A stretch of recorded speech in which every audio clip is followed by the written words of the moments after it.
Itadakimasu, bismillah. Pas mal, non? C'est français.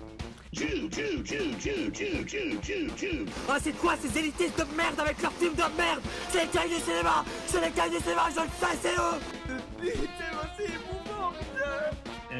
Un petit poste qui va faire son boucan. Je le sais, je connais. Bonjour, bonsoir à tous les amis. Bienvenue dans un épisode un peu spécial. Voilà, déjà ça fait longtemps que j'ai pas enregistré d'épisode sur ce podcast parce que pour plein de raisons différentes. La première, c'est la flemme. Voilà, pour rien vous cacher.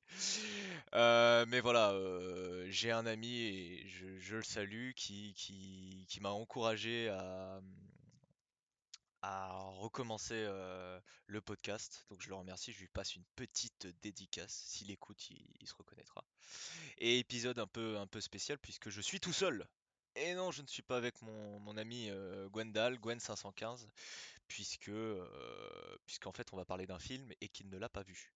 Donc vous n'aurez pas la rigueur allemande de la rigueur alsacienne de l'émission aujourd'hui. Voilà, je suis tout seul et je vais parler de ce film. Et de quel film vais-je parler? Je vais parler d'une bataille après l'autre de Paul Thomas Anderson. Alors, le film est sorti l'année dernière, enfin en fin 2025. Voilà. Il a gagné l'Oscar du meilleur film et tout. J'attendais qu'il sorte sur Canal+ pour le voir. J'étais très impatient de le voir, puisqu'en fait j'aime beaucoup Paul Thomas Anderson. Voilà. Je vais pas passer par quatre chemins. Le film est à chier. J'ai été extrêmement déçu. Voilà, quand je l'ai vu, les 20 premières minutes, j'étais en mode c'est quoi cette merde quoi. J'étais à deux doigts de quitter. J'étais à deux doigts de rage quitte le film. Mais bon, je me suis dit ce serait un épisode intéressant, un film intéressant à en parler, puisqu'en fait on a parlé durant les deux premiers épisodes dans notre podcast de trucs qu'on aimait bien. Là, je vais parler d'un truc que j'ai pas du tout aimé, et surtout c'est intéressant puisque bah, j'aime bien Paul Thomas Anderson, et je ne comprends pas comment je trouve vraiment un de mes réalisateurs préférés, si ce n'est mon réalisateur préféré, a fait un film, pas que je déteste, mais que franchement je trouve c'est nul. Nul! Mais vraiment, un nul. Rien à retirer. Bon, déjà, je vais commencer. Euh, Paul Thomas Anderson, qu'est-ce qu'il a fait? Bon, il a fait There Will Be Blood, un de ses films les plus connus. Voilà. Incroyable film. Il a fait Licorice Pizza, il a fait Boogie Nights, il a fait Punch Drunk Love, qui est vraiment incroyable. Licorice Pizza, c'est vraiment son dernier film que j'ai adoré. J'ai vraiment adoré Licorice Pizza. Donc j'attendais vraiment avec impatience le film Une bataille après l'autre. Quand il est sorti et tout, je l'ai pas vu au cinéma, donc j'attendais comme ça qu'il sorte sur Canal, qu'il sorte sur les sites de streaming de VOD pour pouvoir le regarder. J'ai j'ai vraiment regardé aucune critique. J'ai vu qu'il y a pas mal de gens, notamment à droite, qui le critiquaient et tout, mais j'ai mis des œillères, j'ai mis un casque pour pas écouter ou pas regarder ce que disaient les gens dessus. Et quelle ne fut pas ma déception en fait. Quelle ne fut pas ma déception, pardon, quand j'ai regardé ce film. Bon, alors le film, est-ce que je commence par parler de l'histoire ou du synopsis? Comment se déroule l'histoire ou du synopsis? Bon bah je vais commencer. En fait, je vais commencer par raconter l'histoire en fait. Bon, du coup, le film commence euh, avec une noire. Déjà, bref. Et par la libération d'un camp de migrants. Donc, vous voyez dans quel contexte a été fait le film. Ouais, c'est un peu une critique de l'Amérique de Trump. Ouais, on veut expulser les migrants illégaux, c'est pas bien, voilà. Bref. Et donc en fait c'est un groupe de révolutionnaires qui s'appelle les French 75, si je me souviens bien, où t'as la leader, c'est une Afro-américaine. Bon déjà le mouvement révolutionnaire, ton mouvement révolutionnaire est dirigé par une Afro-américaine, tu sens que ça va aller dans le mur. C'est une femme, elle est noire, ça va nulle part. Et vous verrez que le film me donne raison. Parce qu'en fait, bon, cette femme américaine fait beaucoup cette afro-américaine avec son mouvement révolutionnaire, dont fait partie le personnage de DiCaprio qui s'appelle Pat, je crois. Pat qui est en gros chargé de faire de positionner des explosifs pour faire péter un peu tout et n'importe quoi, tu vois. Fait voilà, fait des actions du terrorisme. En fait, fait du terrorisme, fait libérer des immigrants illégaux, voilà, fait libérer des immigrants, des immigrés illégaux, pardon, comment on pourrait appeler ça? J'allais dire des camps de concentration, on va dire des camps de concentration. Fait exploser, pardon, des postes de congrès ou de sénat parce qu'il y a telle loi qui a été votée et que c'est une loi républicaine et que c'est pas bien d'être de droite, tu vois, il faut qu'on soit tous de gauche et tout, voilà. Donc elle fait des actions comme ça avec son groupe, avec Leonardo DiCaprio, avec qui elle est en concubinage. Voilà, donc déjà il y a du métissage, déjà c'est bref, non mais déjà c'est insupportable en fait. Vous comprenez pourquoi j'ai rage quit au bout de 20 minutes quoi. Et en fait, bizarrement, elle finit par se faire choper la noire. La chef du groupe se fait choper. Et bizarrement, elle va balance tout le monde. Oh tiens, comme c'est bizarre, elle balance tout le monde. Donc tout le monde en fait se fait choper ou se fait buter, tu vois, tout le groupe révolutionnaire se fait choper et se fait buter. Et le personnage de DiCaprio avec sa fille qu'il a eu avec le personnage, l'afro-américaine, voilà, la leaduse qui s'appelle Perfidy, je crois, Perfidy Jackson. Je pense pas que c'est Jackson, mais ça ressemble à Michael Jackson, donc on va dire Perfidy Jackson. Je- Enfin, vous voyez comme j'en ai rien à faire, hein, vraiment de ce film. Donc Perfidy Jackson a eu un enfant avec Leonardo, Pat, le personnage de Leonardo DiCaprio, et a abandonné son enfant, tu vois. En mode, non mais en plus c'est ridicule la manière. Enfin, c'est ridicule. En fait, on arrive là où, quand je raconte là, on arrive à un des problèmes du film, c'est que c'est un film de gauchiste. Voilà. C'est un film de gauche.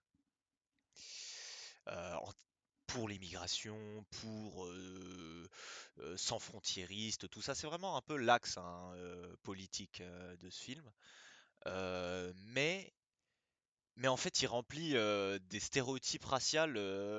Même moi, j'aurais pas osé les faire, quoi. C'est-à-dire que euh, l'afro-américaine, elle parle fort, elle est arrogante, elle est sexuellement débridée. Je veux dire, c'est vraiment.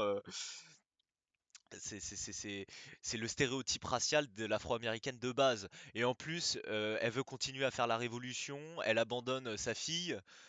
Bon, ça c'est plutôt les afro-américains et pas les afro-américaines qui font ça, mais bref, ça c'est une autre histoire. Elle abandonne sa fille et du coup, Pat, pour faire la révolution, elle finit par se faire choper. Elle finit par balancer tout le monde. Euh, voilà, et ensuite on reparlera plus trop, enfin on reverra plus trop ce personnage après qu'elle ait balance tout le monde et qu'elle ait refait sa vie avec son,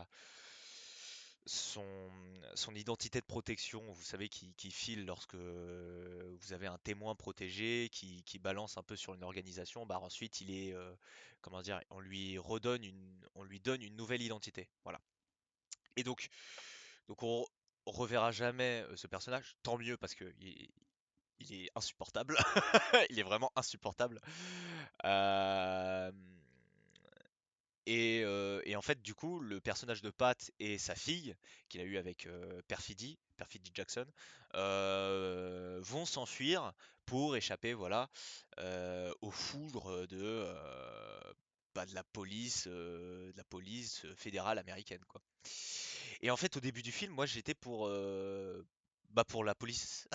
J'étais pour les flics, quoi, parce que les mecs font des attentats terroristes, ils libèrent des migrants illégaux, alors que bon, moi, si tu veux, les migrants illégaux sont dans l'illégalité. Donc c'est pas déconnant de les emprisonner et de les expulser du territoire. Je veux dire, enfin, c'est du bon sens. Mais pour les gauchistes, ça n'en est pas, tu vois. C'est méchant, c'est pas bien de faire ça. Et donc comme c'est méchant d'être, c'est pas bien d'être méchant et c'est bien d'être gentil. Bah faut tuer les méchants, tu vois ce que je veux dire? Et en plus, bon, le méchant, entre guillemets, bon, pour le coup, lui, c'est vraiment un méchant, hein. Qui est joué par Sean Penn, hein, qui est un espèce de soldat américain complètement débile, qui est la caricature vraiment pas du redneck, mais vraiment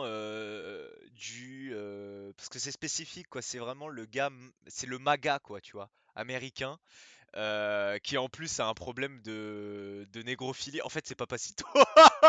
Il a, en fait, il a un problème de négrophilie, tu vois. Il aime les femmes noires, quoi. Donc c'est pour ça qu'en fait, il entretient une relation avec Perfidy Jackson, un peu malsaine, un peu bizarroïde, tu vois, un peu pervers même.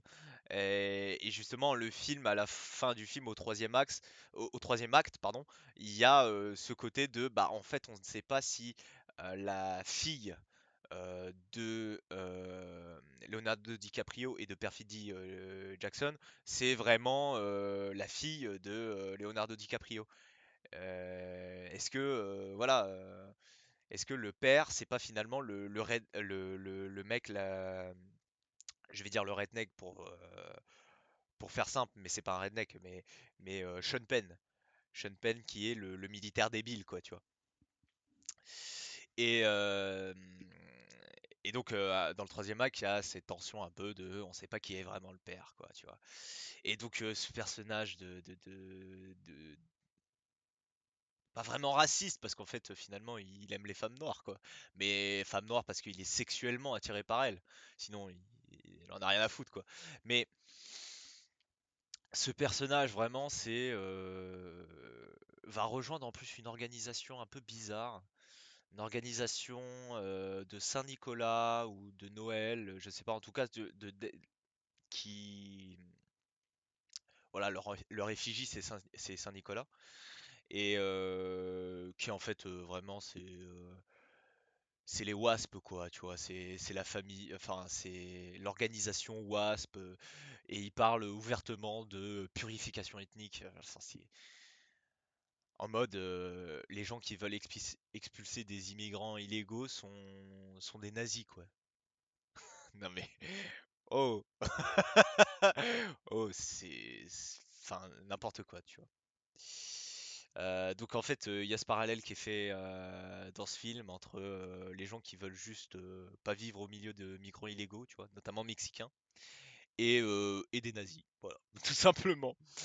Et donc on suit un peu après la trahison de Perfidy Jackson, on suit le personnage de Pat, qui est joué par Leonardo DiCaprio, qui, bah, encore une fois, c'est bizarre parce que le film est gauchiste, mais il reprend des clichés que les droitards ont vis-à-vis des gauchistes et en fait les confirme.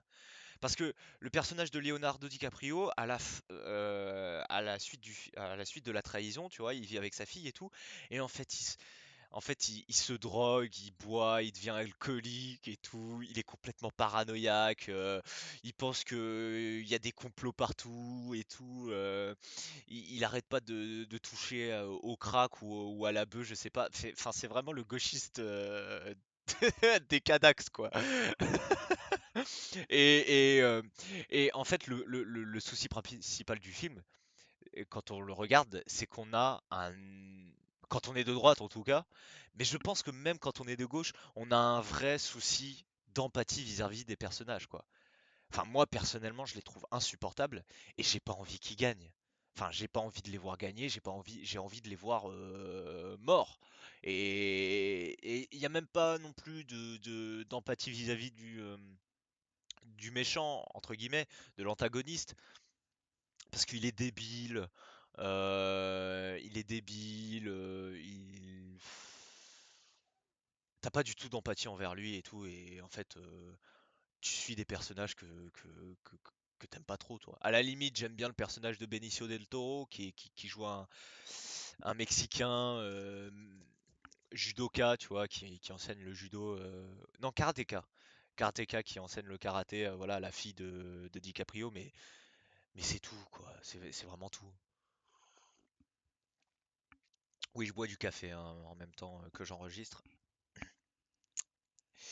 Et je trouvais ce film intéressant parce que déjà, en fait, il fait partie, bah, comme je l'ai dit, c'est une déception dans la filmographie pour moi en tout cas, de Paul Thomas Anderson.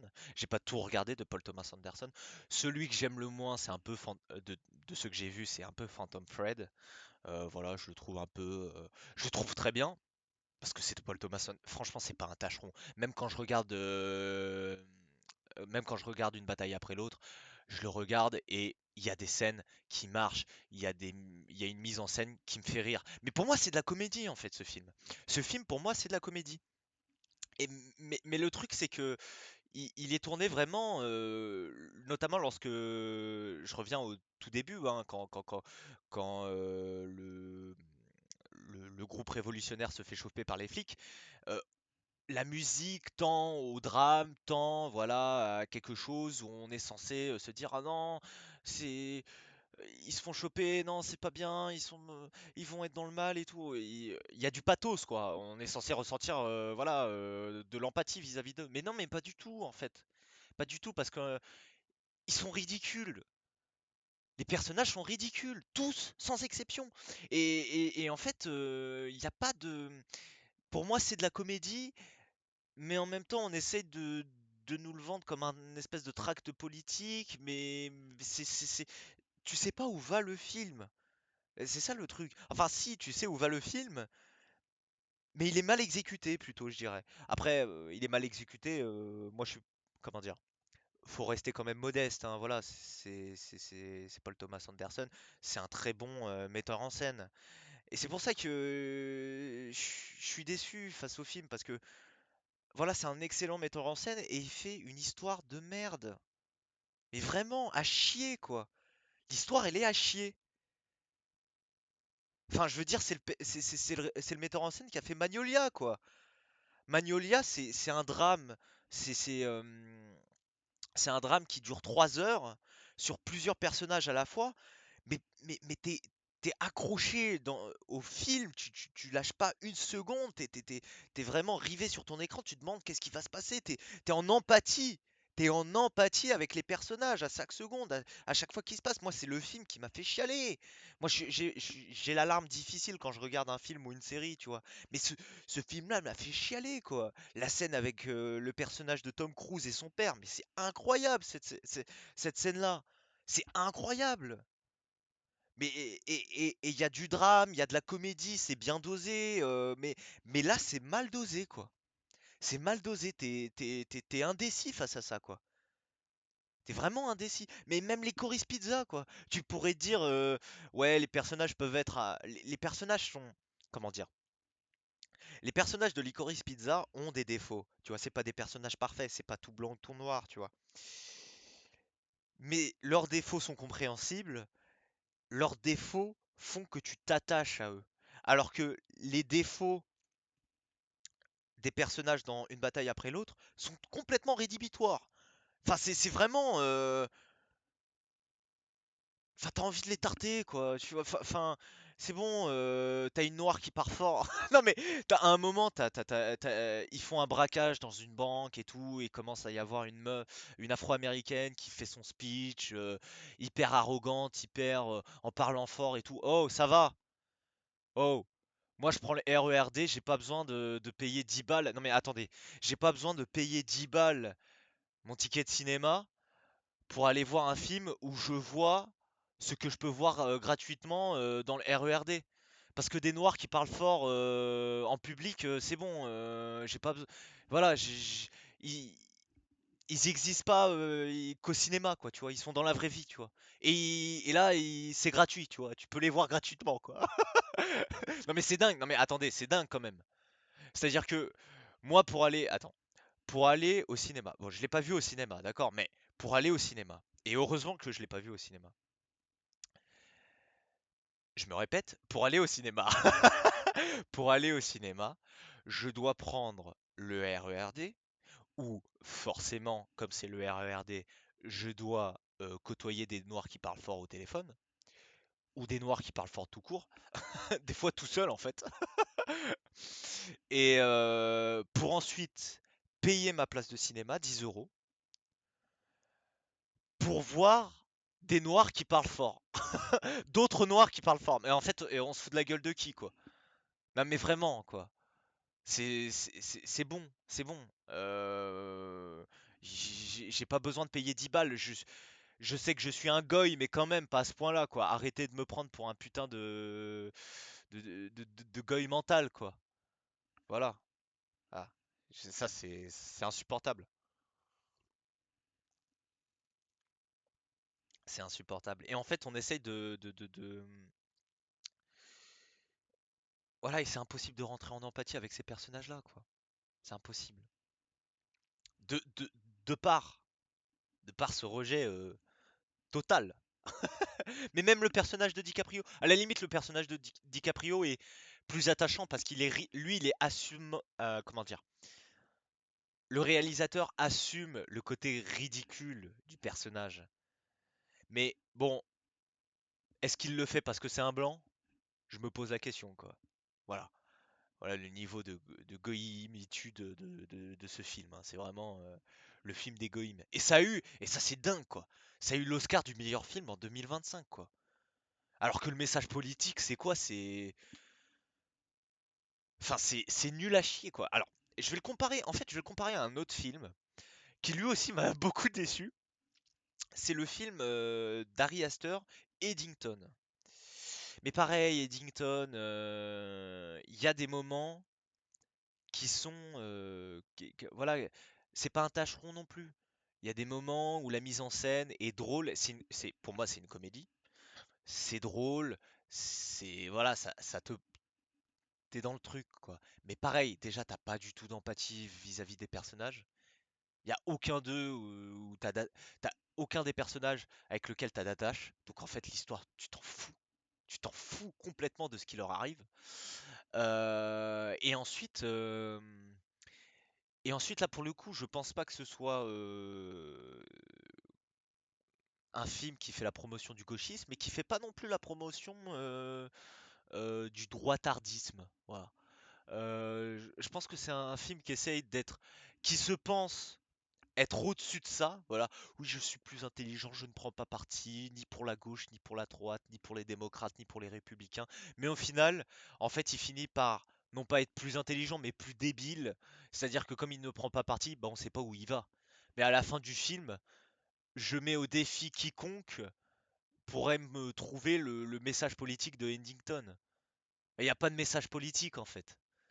C'est quoi le propos du film? Vraiment, je ne sais pas. Il y a une scène qui est vraiment drôle dans Eddington. Il y a une scène qui est vraiment drôle. Alors, donc ça se passe durant toute la période un peu du Covid et aussi de Black Lives Matter, tout ça, après la mort de George Floyd.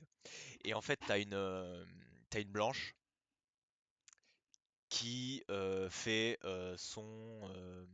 qui organise des manifestations Black Lives Matter dans sa ville. Évidemment, une blanche. Voilà. Et t'as des mecs, voilà, qui ont envie de la pécho et du coup vont faire semblant bah, de s'intéresser au mouvement et tout et de faire genre ouais. Black Lives Matter aussi, tu vois, je m'intéresse à la cause alors que bon, pas trop, tu vois. Et ça, déjà c'est extrêmement drôle parce que je l'ai vu. Ça, j'ai été témoin de ça.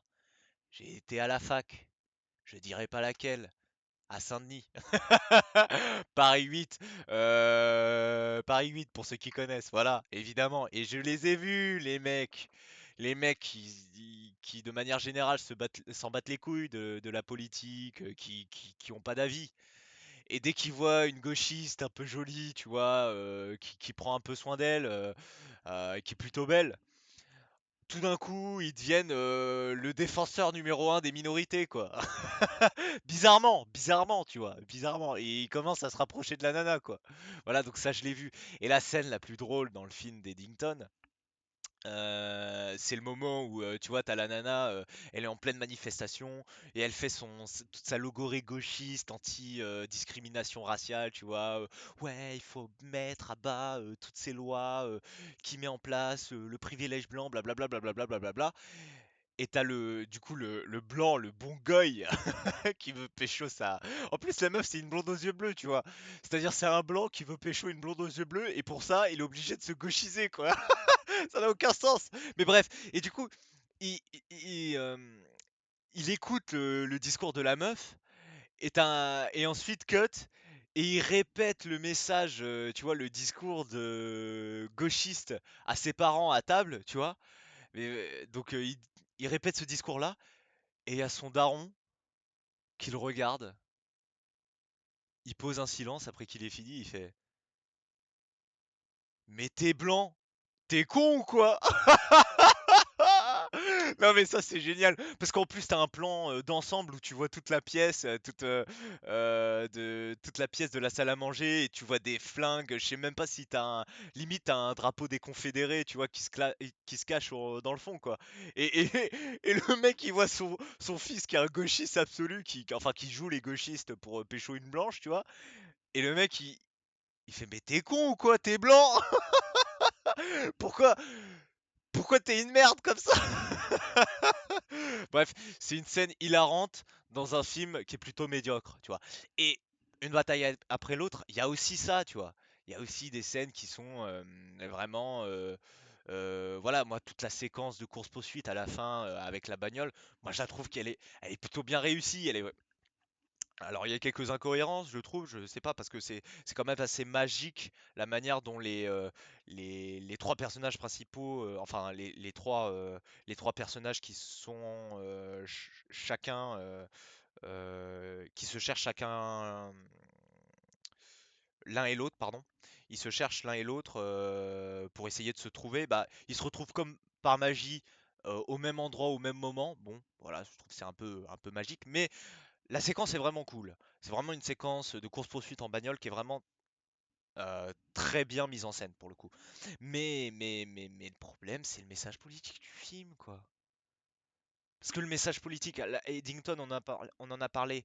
Ari Aster qui a fait Hérédité, qui est vraiment un des meilleurs films d'horreur de sa génération, ça c'est indéniable, et qui a fait Beau is Afraid, qui personnellement, moi, je préfère à Hérédité parce que justement, il y a ce côté bizarroïde, vraiment euh, onirique aussi. Il y a ce côté onirique et tout, et je trouve que c'est un je trouve que c'est un beau film pour le coup.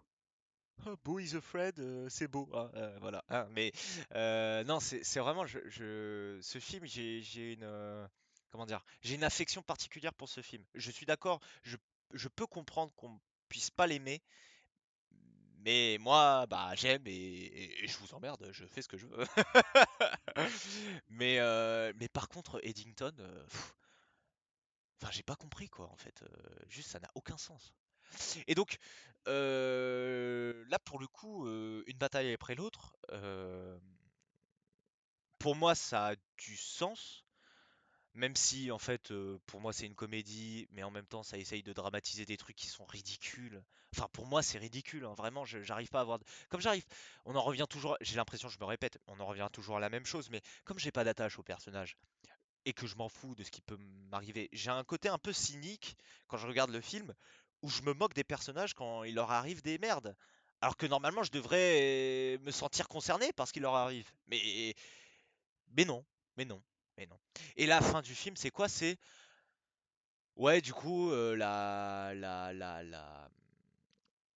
fille reprend un peu le flambeau de la lutte révolutionnaire de son père et de sa mère et tout. Et j'imagine que le message, c'est il faut léguer cet héritage révolutionnaire, gauchiste, marxiste, je sais pas quoi, tu vois, à nos enfants. Et voilà, finalement, il faut continuer la lutte. Voilà. Bon, il faut enseigner la lutte. Voilà. Moi, je suis pas particulièrement anti-révolution, mais ça dépend qu'est-ce qu'on va mettre après la révolution. La révolution, c'est un moment, un instant T. Le problème avec le gauchisme et les gauchistes, communistes, marxistes, léninistes, je sais pas quoi, tu vois, c'est que eux veulent une révolution permanente. C'est d'ailleurs le nom du mouvement de, de, de, de, de Poutou, je crois. Ouais, de Philippe Poutou en France. C'est la révolution constamment, tout le temps, voilà, voilà, parce que c'est, en fait, le principe de la gauche, c'est que faut être en mouvement tout le temps, tout le temps, tout le temps. Voilà, faut plus de justice, plus d'égalité, moins de discrimination, plus d'inclusivité. Voilà, toujours plus tout le temps. Alors que le truc de la droite, quand même, c'est d'essayer. Bah, ça, c'est le défaut de la gauche. Mais le défaut de la droite aussi, c'est d'être figé, tu vois.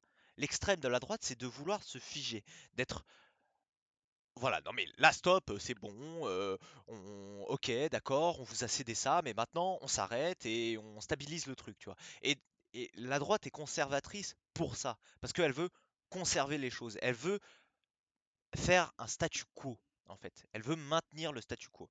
Ensuite, évidemment, tu as les gens qui sont plus extrêmes à droite, qui, eux, veulent une révolution, mais inversée, c'est-à-dire revenir à quelque chose de traditionnel, revenir à quelque chose avant, quelque chose d'avant. Voilà. Mais bref, ça c'est un autre débat.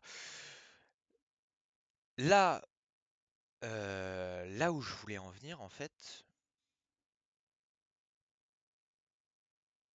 c'est que j'ai oublié. J'ai oublié où je voulais en venir avec ça. Mais non, mais si.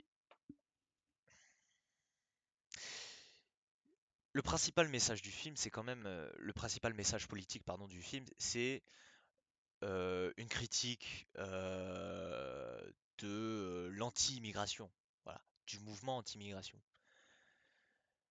Mais, mais en fait, c'est juste logique, quoi, d'être anti-immigration à un moment donné. Enfin, en fait,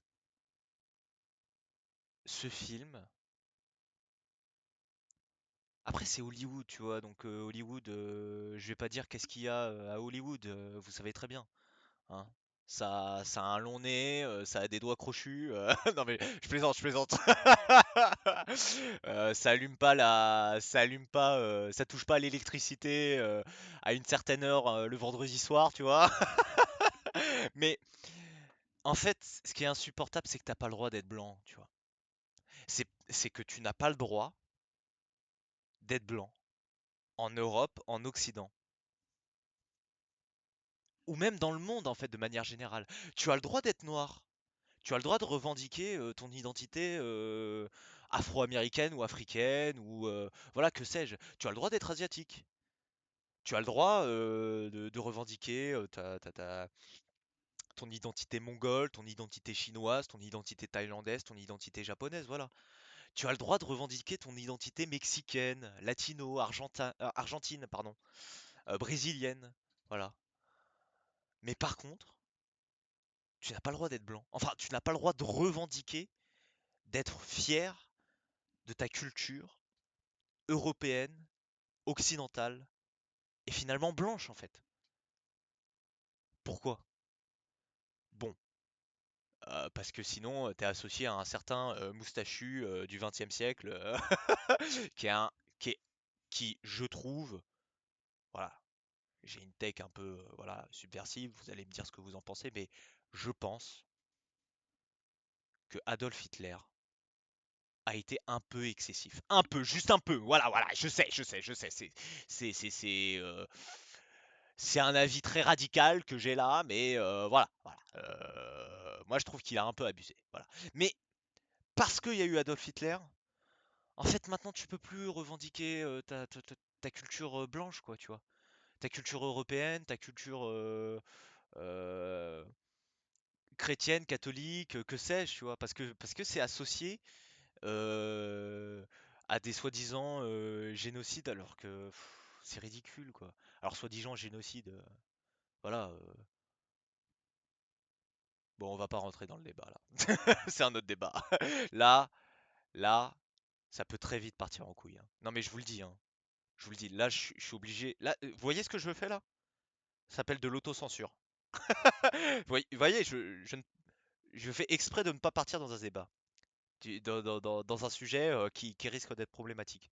Parce que je parlais de génocide, j'avais génocide en tête, j'avais le génocide, comment dire, euh, des, euh, des Amérindiens ou des peuples aztèques d'Amérique latine. Voilà, les autochtones d'Amérique latine. C'est un sujet, c'est un débat. Voilà, on parle cinéma, on va parler cinéma. Mais bon, comme le film parle de politique, parlons de politique. Parlons de politique, tu vois. Le message politique du film, c'est voilà, c'est faut être sans frontiériste. Mais voilà, ce message n'a aucun sens. Politiquement, ça n'a aucun sens d'être sans frontiériste. Parce que c'est dans la nature humaine d'avoir des frontières, de créer des groupes, de créer des clans, de créer une communauté. C'est dans la nature même de l'être humain. Et ça se voit dès l'enfance, dès la petite enfance. Alors on pourrait me dire oui, mais déjà dès la petite enfance, il y a des constructions sociales. Faut arrêter de se foutre de la gueule du monde. Non, les enfants, ça va. Ils sont pas, tu sais, on leur met pas un putain de bouquin de Brasillac ou de Charles Maurras devant la figure en leur disant, voilà comment tu dois penser, tu vois. Ton gamin il a 5 ans, il en a rien à faire, tu vois. Bon, aujourd'hui, les gamins, ils sont complètement dégénérés, ils regardent Toon Toon Tsoum ou je sais pas quoi, ils font des 6-7, tu vois. Bon, ils pensent à rien, tu vois, ils sont complètement niqués de la tête, quoi. Mais bon, t'as des... En maternelle, t'as déjà des communautés, des bandes qui se forment dès la petite enfance. Voilà, il y a ceux qui aiment des trucs, pour des trucs basiques en plus, qui sont pas liés à la couleur de peau ou aux origines. Il y a ceux qui aiment les cartes Yu-Gi-Oh! Il y a ceux qui aiment le foot, il y a ceux qui aiment les Pokémon, il y a ceux qui aiment voilà, les mangas, les animés. Voilà, il y a déjà des groupes qui se forment. Et ils restent entre eux, tu vois, les enfants. Ils restent entre eux, ils aiment faire partie d'une communauté. Parce que c'est humain. C'est humain d'aimer faire partie d'une communauté. Et le message des sans-frontiéristes, en fait, c'est que non, mais en fait, il y a qu'une seule grande communauté. Et la seule communauté qui existait, c'est l'être humain, tu vois. C'est l'être humain, mec. Non mais attends, mais tu comprends pas quoi, tu vois. S'il y avait pas la religion, s'il y avait pas tous ces trois tards, ces fachos, si tu veux, en fait, on vivrait en paix. Mais ferme ta gueule! Ferme ta gueule! Qu'est-ce que tu racontes? Qu'est-ce que tu racontes? L'être humain est un putain de fasciste de base! De base! Qu'est-ce que Même dans la vie de tous les jours, en fait. Je vais prendre. Je me suis fait cette réflexion en pensant au film. Je vais prendre mais un exemple trivial. Trivial. Mettons, t'as un club de Yu-Gi-Oh! Voilà. t'es avec tes potes, t'as un club où vous vous retrouvez dans un endroit que vous avez loué, où vous avez mis des trucs, une salle que vous avez arrangée. Vous louez cette salle pour vous retrouver une fois par semaine à jouer aux cartes Yu-Gi-Oh! Ok. C'est un exercice de pensée que je vous propose. Et mettons que toi, tu as un pote, bah lui, il aime, il joue aux cartes Magic, tu vois. Mais voilà, il s'intéresse un peu aux cartes Yu-Gi-Oh! Il aimerait bien voir comment ça se passe et tout, tu vois. Donc tu l'invites. C'est ton pote, tu l'invites. Il joue aux cartes Yu-Gi-Oh! Avec toi. Il fait ouais, j'aime bien, j'aime bien, j'aime bien. Bon, je préfère les cartes Magic, mais j'aime bien jouer avec vous aux cartes Yu-Gi-Oh! Et ce mec qui joue aux cartes Magic va inviter d'autres mecs qui jouent aux cartes Magic au club de cartes Yu-Gi-Oh! Voilà. Pour jouer aux cartes Yu-Gi-Oh! À la base. Mais sauf qu'à un moment donné, ce qui va se passer, c'est que les joueurs de cartes Magic vont commencer à être de plus en plus nombreux et vont se dire ouais, du coup on est dans le club et tout, mais ce serait bien, voilà, c'est relou, on fait tout le temps du Yu-Gi-Oh! Vous voulez pas tester les cartes Magic? Bon, les joueurs de cartes Yu-Gi-Oh! Comme c'est des goy, comme c'est des beaux goy, ils acceptent. Ils se disent ok, bon, on peut au moins une fois jouer aux cartes Magic. Allez, une fois. Donc ils font une partie de cartes Magic. Bon, il y en a qui aiment, il y en a qui aiment moins. Voilà. Voilà, et tout. Et en fait, commence à s'installer, tu vois, de plus en plus des joueurs de cartes Magic qui veulent, voilà, se dire non mais ce serait bien aussi, voilà, de temps en temps, on joue aux cartes Magic, tu vois, et à la place de jouer aux cartes Yu-Gi-Oh, tu vois. Donc en fait, vous jouez plus aux cartes Yu-Gi-Oh une fois toutes les semaines, mais une fois toutes les 2 semaines. Et à la place, vous jouez aux cartes Magic pour, voilà, faire plaisir aux mecs, aux joueurs de cartes Magic qui se sont invités à votre local, tu vois. Et finalement, en fait, vous voyez où je veux en venir. Vous voyez très bien où je veux en venir. Parce qu'au final, les joueurs de cartes Magic, ils vont commencer à être de plus en plus nombreux. Et les joueurs de cartes Yu-Gi-Oh! Bon, ils vont en avoir marre. Ceux qui aiment pas les cartes Magic, ils se disent bon bah moi c'est plus un club de Yu-Gi-Oh! De cartes Yu-Gi-Oh! Moi je me tire, je vais dans un autre club, tu vois. Donc ils commencent à devenir de plus en plus une minorité. Et en fait finalement le club il devient quoi? Bah il devient plus un club de cartes Yu-Gi-Oh! Il devient un club de cartes Magic. Vous voyez où je veux en venir? Vous voyez très bien où je veux en venir. Donc le message des gauchistes et des sans-frontiéristes de manière générale, des utopistes. En fait, c'est que ils voudraient que ce local de club estampillé, club joueur de cartes Yu-Gi-Oh, qui fait partie de l'ADN, de l'identité du club. C'est-à-dire, on joue, on parle de Yu-Gi-Oh, on joue à Yu-Gi-Oh, voilà, et on s'échange même des cartes Yu-Gi-Oh, voilà, c'est ça, c'est simple. Ben, en fait, ils voudraient que, oh bah, il y ait tout. Il y a tous les jeux de cartes qui viennent. Alors, il y aurait les joueurs de cartes Magic, il y aurait même les joueurs de cartes Pokémon, les joueurs de cartes, je sais qu'il y a un jeu de cartes One Piece et aussi Disney, là, je sais plus comment ça s'appelle. Il y aurait même des vieux qui viendraient, des boomers, qui joueraient au tarot, tu vois. Il y aurait tout le monde, tu vois. Oui, bon, bah, en fait, ça devient plus un club, ça devient plus un club de joueurs de cartes Yu-Gi-Oh! Ça devient n'importe quoi. Voilà.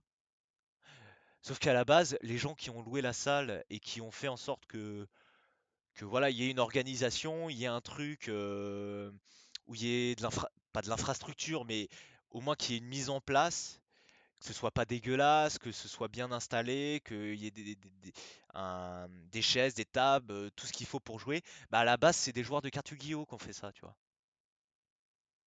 Voilà. Voilà. Vous voyez où je veux en venir? Et en fait, ça devient n'importe quoi, tu vois. Ça devient la cacophonie, quoi.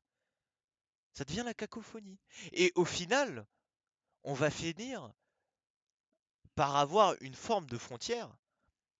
C'est-à-dire que le lundi, va y avoir les joueurs de Magic, le mardi, les joueurs de cartes Yu-Gi-Oh!, le mercredi, les joueurs de cartes Pokémon. Et en fait, voilà, les gens ne vont pas se croiser, ne vont pas se côtoyer. Donc finalement, il va y avoir le retour des frontières et les retours finalement d'une discrimination, entre guillemets, parce que discrimination, c'est en latin, il me semble, le mot, l'étymologie, c'est faire un choix. Bon, bah, va y avoir des gens qui vont faire un choix, voilà, qui vont préférer être chez les joueurs de cartes Magic que chez les joueurs de cartes Yu-Gi-Oh! Voilà, j'ai fait cette allégorie pour pas, voilà, parler de certaines communautés, voilà, qui voudraient s'installer dans un pays et pousseraient et feraient en sorte d'imposer leur culture, leur vision du monde et tout. Voilà, je ne veux surtout pas voilà, pointer du doigt une certaine communauté qui essaye de faire, comment dire, une pression en France, par exemple, en France ou autre part, hein. Communauté qui, qui ne mange pas de porc. Communauté qui une fois dans l'année, jeûne toute la journée et s'empiffre le soir, quoi. Voilà, je ne sais pas. Voilà, je vous laisse deviner, je vous glisse quelques indices subtils. Qui finalement dit que l'homosexualité c'est haram, mais partent en Thaïlande forniquer avec des ladyboys. Ah non mais je ne sais pas, voilà, je vous glisse des indices comme ça, essayez de trouver, essayez de trouver. Ah franchement si vous avez réussi à trouver, vous êtes fort. Franchement, je vous tire mon chapeau, hein. Voilà, voilà. Non mais c'est grave. C'est vraiment grave en plus. Parce que non seulement ça fait la promotion de ce film, je reviens au film, hein, fait la promotion d'un message politique sans frontiérisme, mais en plus ça fait la promotion du métissage, quoi. Bon, je suis pas raciste, mais... Non, je déconne, je plaisante, je plaisante. Évidemment que je suis raciste. Évidemment que je suis raciste. Mais, mais, mais sans déconner, quoi. Sans déconner, je fais appel à tous mes frères et mes sœurs blanches. Pourquoi vous mettre en couple et avoir des enfants avec une autre ethnie que la vôtre? Pourquoi détestez-vous autant votre ethnie? Mais c'est la question, c'est la question. Alors il y en a qui, les blancs disent, non mais moi je m'en fiche de la couleur de peau, je suis tombé amoureuse de la personne. Je peux comprendre ça, je peux, je peux le comprendre.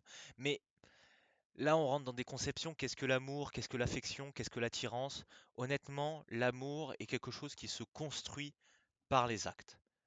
Voilà. Moi, je crois pas au coup de foudre, honnêtement. On est attiré par des gens, on est attiré par un certain type de personnes. Voilà. Moi, je, voilà. Moi, je suis attiré. Voilà.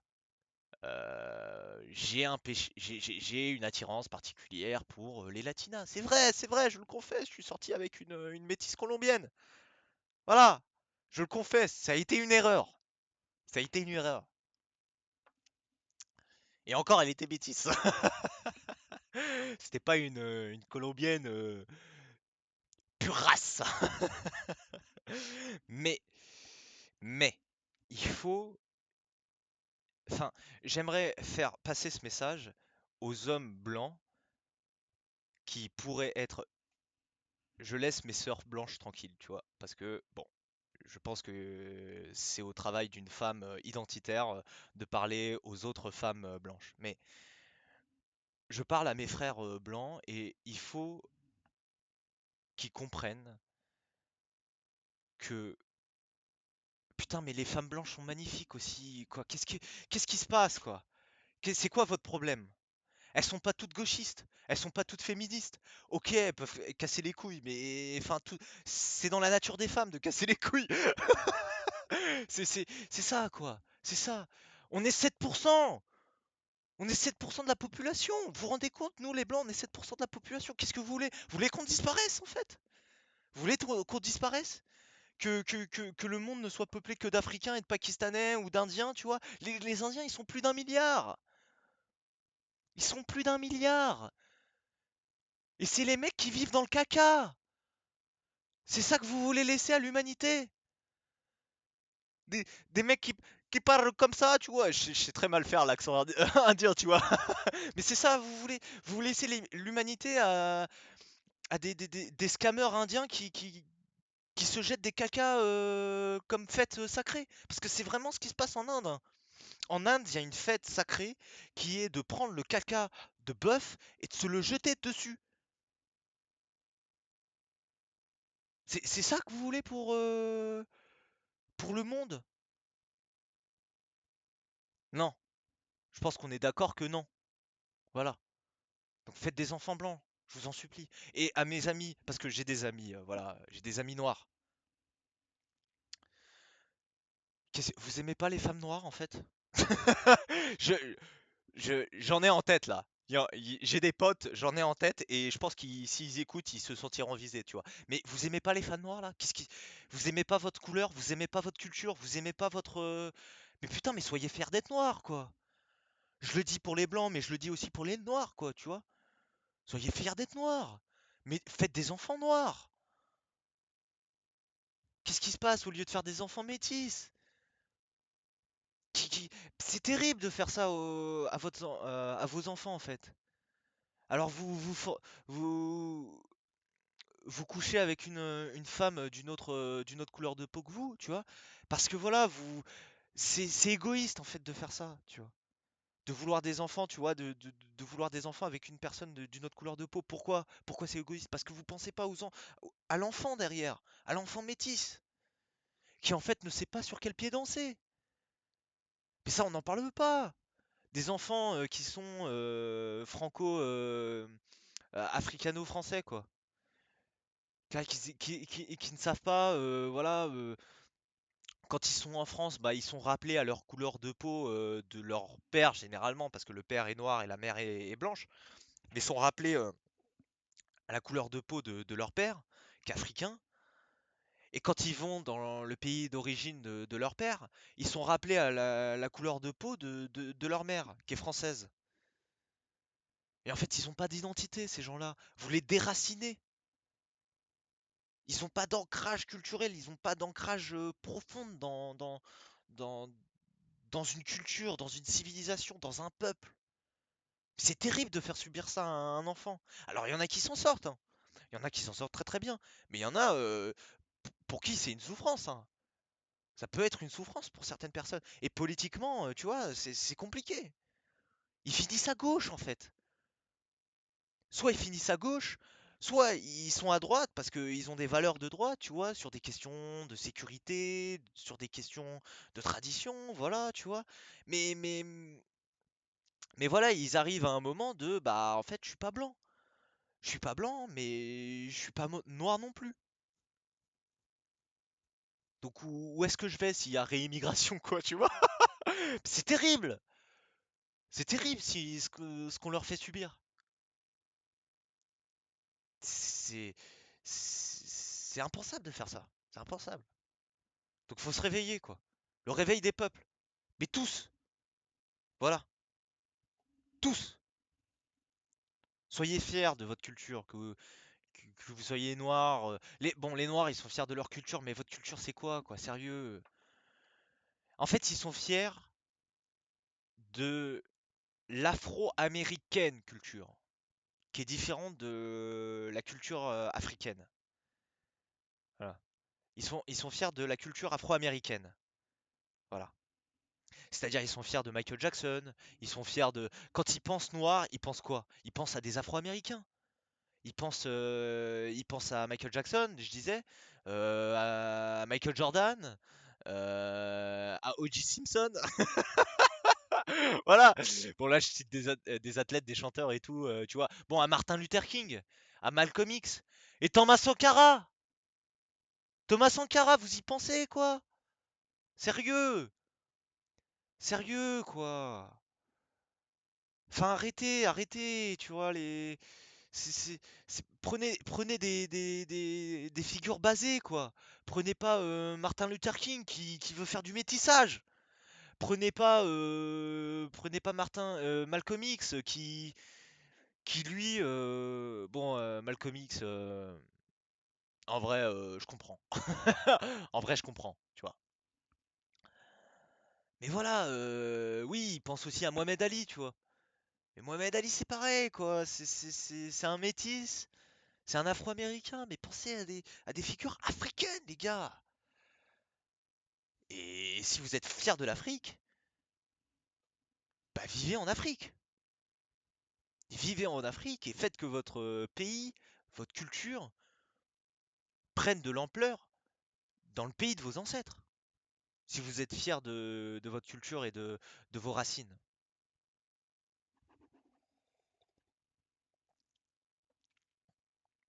Et les blancs, c'est pareil.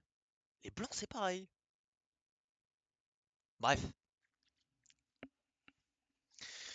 on a très vite dérivé là. On a fait une longue digression. À la base, on devait parler de politique. Bon, là, j'arrive sur les coups de 1 heure. Je pense que j'ai dit à peu près tout ce que j'avais à dire sur ce film et sur son message politique, hein. Euh, je fais un peu d'annonce sur les prochains épisodes parce que on va faire voilà, j'ai eu un peu la flemme, voilà, pour m'organiser, faire un truc avec Gwendal. Mais le prochain épisode portera sur Avatar. Avatar, le dernier maître de l'air. Et la légende de Korra. Et le film Avatar qui a leaké sur Twitter. Mais je suis un peu embêté. Le film a leaké, mais j'ai envie de soutenir un peu les animateurs et tout parce que ça a l'air quand même sacrément. Ça a l'air incroyable. Le film a l'air incroyable. J'ai vu des extraits. J'ai pas envie de le voir en piratage. Voilà. J'ai envie un peu de soutenir le truc. J'en discuterai avec Gwendal. Est-ce qu'on le regarde? Est-ce qu'on on le regarde pas? Voilà. J'ai envie de soutenir quand même les mecs qui ont fait ça, tu vois. Euh, mais voilà, je finis la légende de Korra. Il y aura un double épisode sur Avatar le dernier maître de l'air et sur la légende de Korra. Et vous en faites pas que Gwen et moi, et surtout Gwen, on a beaucoup de choses à dire sur ces deux séries. Merci de m'avoir écouté. On se retrouve pour un prochain épisode. Et je vous souhaite une bonne journée, une bonne soirée.